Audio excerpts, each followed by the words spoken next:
Okay, today's lecture volume element in cylindrical coordinate system.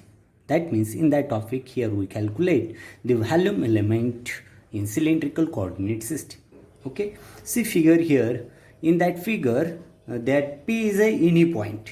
P is a any point. Its cylindrical coordinates are rho, phi, and z.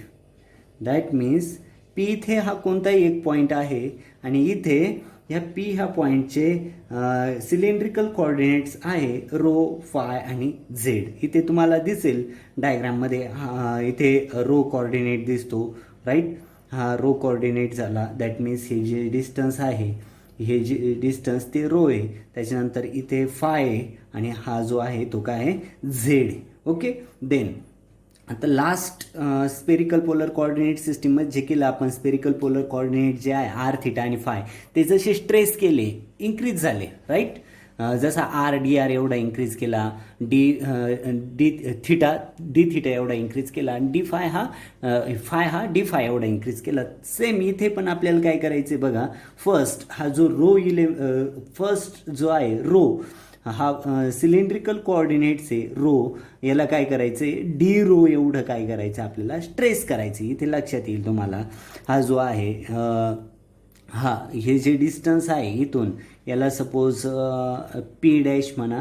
म्हणजे P dash to P हे जे distance हे row एवढं distance ते काय केलं आपण D row एवढं काय केलं स्ट्रेस केलं राईट. म्हणजेच पी क्यू काय झाली स्ट्रेस झाली. पी क्यू एवढं म्हणजे give an increment of D rho to rho coordinate so that straight line P Q is a stress. P Q काय झाली ही पी क्यू इथे डायग्राममध्ये जर बघितलं लक्षात येईल पी क्यू काय होते स्ट्रेस होते. जर रो हा डी रो एवढं जर आपण इन्क्रीज केला तर काय होणार आहे पी क्यू ही स्ट्रेस होणार आहे. सेकंड जो कोऑर्डिनेट आहे सेकंड कोऑर्डिनेट तो काय आहे फाय.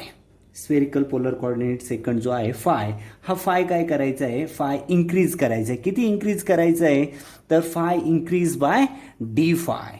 हा फाय जो आहे डायग्राममध्ये बघा इथे डायग्राममध्ये फाय हा डी फाय एवढा जर इंक्रीज केला तर काय होणार आहे all the points on the line so that surface जो आहे कोणता सरफेस फाय हा डी फाय एवढा इंक्रीज केल्यामुळे सरफेस जो आहे surface P Q R S P Q R S हा सरफेस जो आहे हा सरफेस काय होणार आहे ह्या सरफेस हॅविंग एरिया याचा एरिया काय असेल बघा.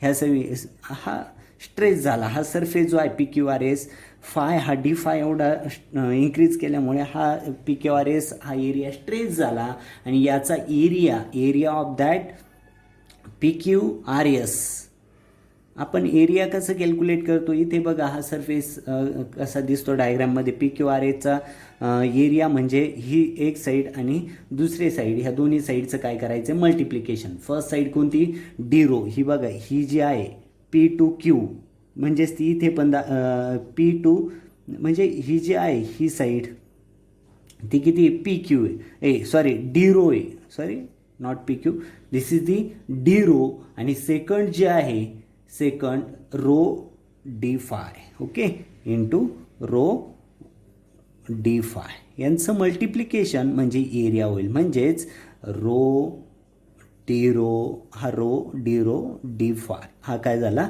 एरिया झाला. कशाचा पी क्यू आर एसचा काय झाला तो एरिया पी क्यू आर एसचा एरिया झाला. म्हणजेच सेकंड सिलेंड्रिकल कोऑर्डिनेट जो आहे फाय हा डी फाय एवढा इंक्रीज केल्यामुळे हा पी क्यू आर एस हा सरफेस स्ट्रेस झाला आणि त्याचा एरिया किती मिळाला आपल्याला तर P Q R S having area rho D phi is stress. एवढा त्या पी क्यू आर एस सरफेसचा एरिया काय झाला स्ट्रेस झाला राईट स्ट्रेस. ओके, आणि थर्ड जो आहे सिमिलरली झेड. आता हे जे डिस्टन्स दिसते त्या डायग्राममध्ये बघा थर्ड जो आहे थर्ड कोऑर्डिनेट झेड हा झेड काय केला हा डी झेड एवढा काय केला Z increase by D Z. किती इंक्रीज केला डी झेड एवढा काय केला इंक्रीज केला. That means volume element having three adjacent side हा काय केला झेड हा थर्ड कोऑर्डिनेट डी झेड एवढा इंक्रीज केला. Then volume element having 3 adjacent side. कोणत्या 3 ॲडजेसंट साईड आहे बघा, 3 ॲडजेसंट साईड्स. कोणत्या 3 ॲडजेसंट साईड्स आहे डायग्राममध्ये मी मेन्शन पण केले आहे. पहिली साईड बघा D rho, okay, D rho. Second जी आहे ही फर्स्ट डी रो झाली. नंतर सेकंड जी आहे ती ही बघा ही दाखवली म्हणजे रो डी फाय. आणि थर्ड जी आहे ती ही जी आहे ही म्हणजे ही डी रो, ही डी रो झाली. पी क्यू एवढी काय झाली डी रो. दुसरी साईड जी आहे पी क्यू म्हणजेच ही किती आहे रो डी फाय. आणि ही जी आहे व्हर्टिकल ती काय आहे थर्ड साईड डी झेड ही आहे. ओके, म्हणजेच इथे काय झालं थर्ड जे आहे झेड हा third cylindrical coordinate D Z एवढा इंक्रीज केल्यामुळे volume element having 3 adjacent side D rho D phi and D Z are stress. हे काय झाले स्ट्रेस झाले, right. That means it's volume D V is equal to या तिघांचं काय multiplication म्हणजेच rho D phi D Z. Okay, आता हे जे आहे याला इक्वेशन नंबर 1 म्हणू, राईट. सॉरी गरज नाही. त्याच्यानंतर orthogonal volume element in orthogonal coordinate system. In orthogonal coordinate or orthogonal curvilinear coordinate system,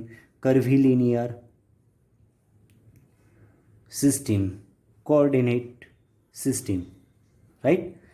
काय ऑर्थोगोनल कर्व्हिलिनियर कोऑर्डिनेट सिस्टीमचे व्हॅल्यूम एलिमेंट तर D V is equal to H1 H2 H3 DU1 DU2 DU3, right. हे काय already आपण discuss केलेले आहे. आता हे जे आहे हे आपण कम्पेअर करणार आहे, right. In orthogonal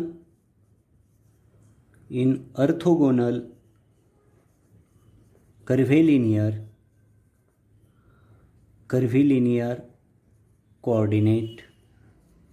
coordinate system that dv is equal to H1 H2 H3 DU1 DU2 DU3, right. Then in cylindrical coordinates हे ऑर्थोगोनल कोऑर्डिनेट्स झाले. याला इक्वेशन नंबर 1 मेन्शन करू. इन cylindrical coordinates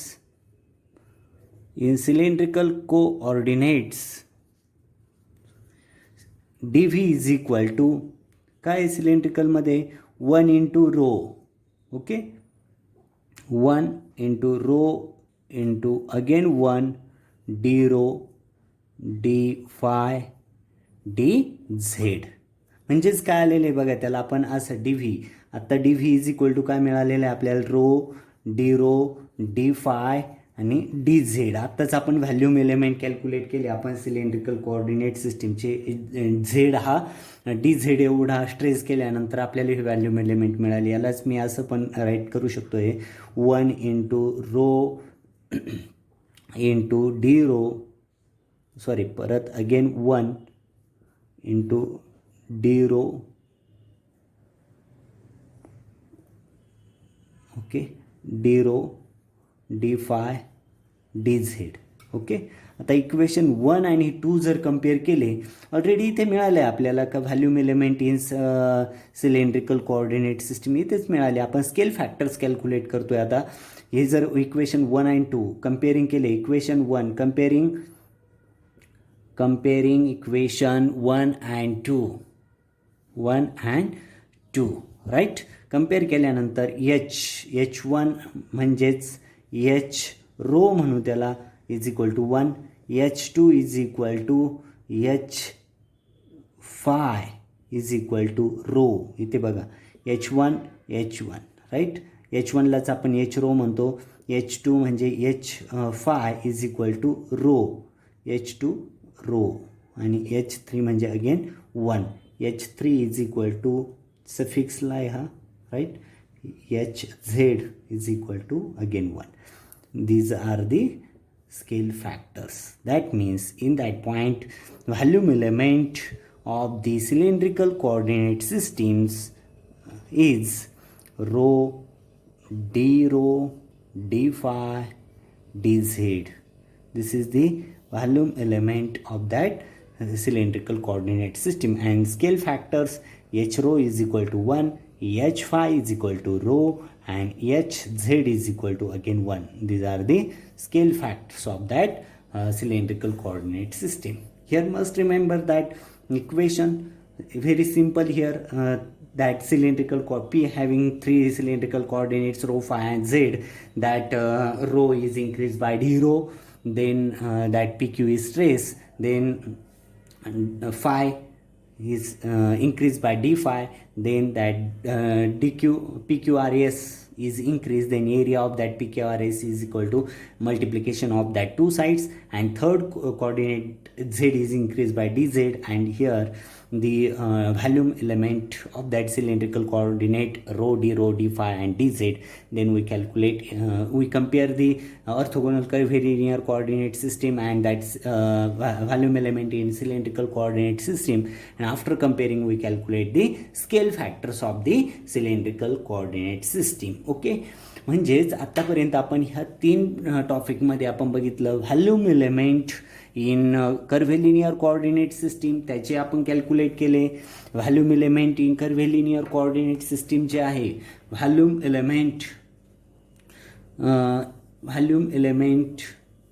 एलिमेंट्स आपण इथे calculate केले.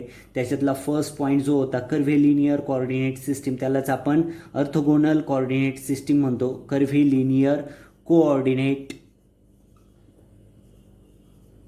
System, तर त्याचे volume element आपण डिस्कस केले, तर ते कॅल्क्युलेट केले. D V is equal to h1 h2 h3 du1 du2 du3. Okay, second टॉपिकमध्ये आपण volume element of the spherical polar coordinate system, spherical polar coordinate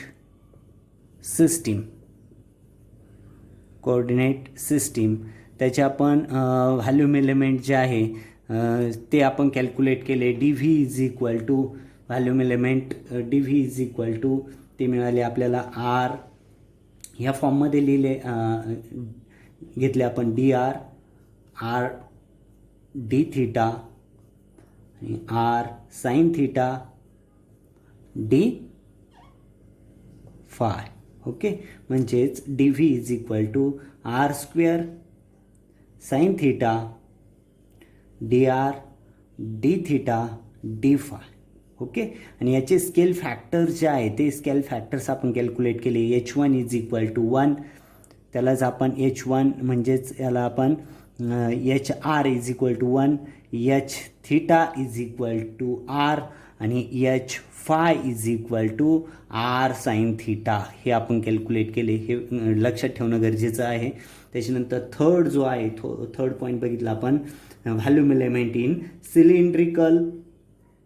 cylindrical coordinate system. आता ह्याच्यात पण आपण काय केलं आहे, ह्या volume element in cylindrical coordinate system या पॉईंटमध्ये आपण व्हॅल्यूम एलिमेंट डिराईव्ह केले. D V is equal to rho D phi D Z. Okay, इथे बघा कर्व्हेलिनियरमध्ये हे व्हॅल्यूम एलिमेंट आले, स्पेरिकल पोलर कोऑर्डिनेटमध्ये हे व्हॅल्यूम एलिमेंट मिळाले, आणि हे जे आहे ते स्केल फॅक्टर्स मिळाले. ओके, आणि इथे सिलेंड्रिकल कोऑर्डिनेट सिस्टीममध्ये जे आहे व्हॅल्यूम एलिमेंट हे मिळाले, आणि त्याचे एच रो जो आहे H rho is equal to 1. Okay, H phi is equal to rho and H Z is equal to 1. ही काय मिळाले, त्याचे स्केल फॅक्टर्स मिळाले.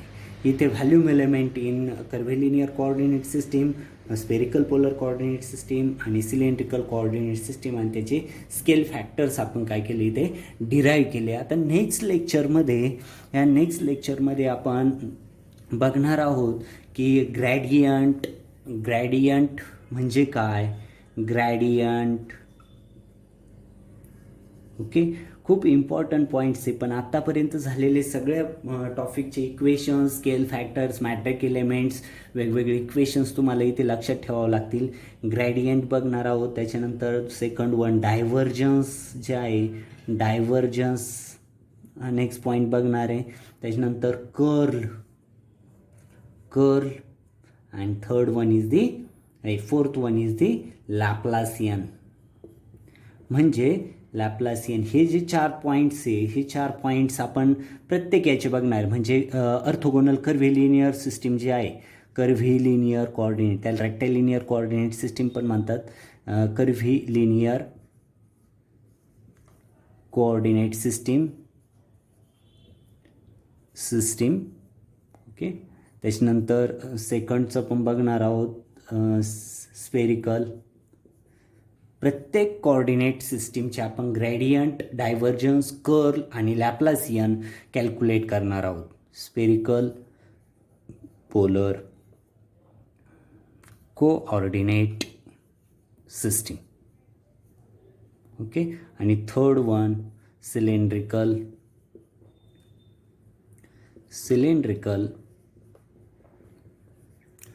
कोऑर्डिनेट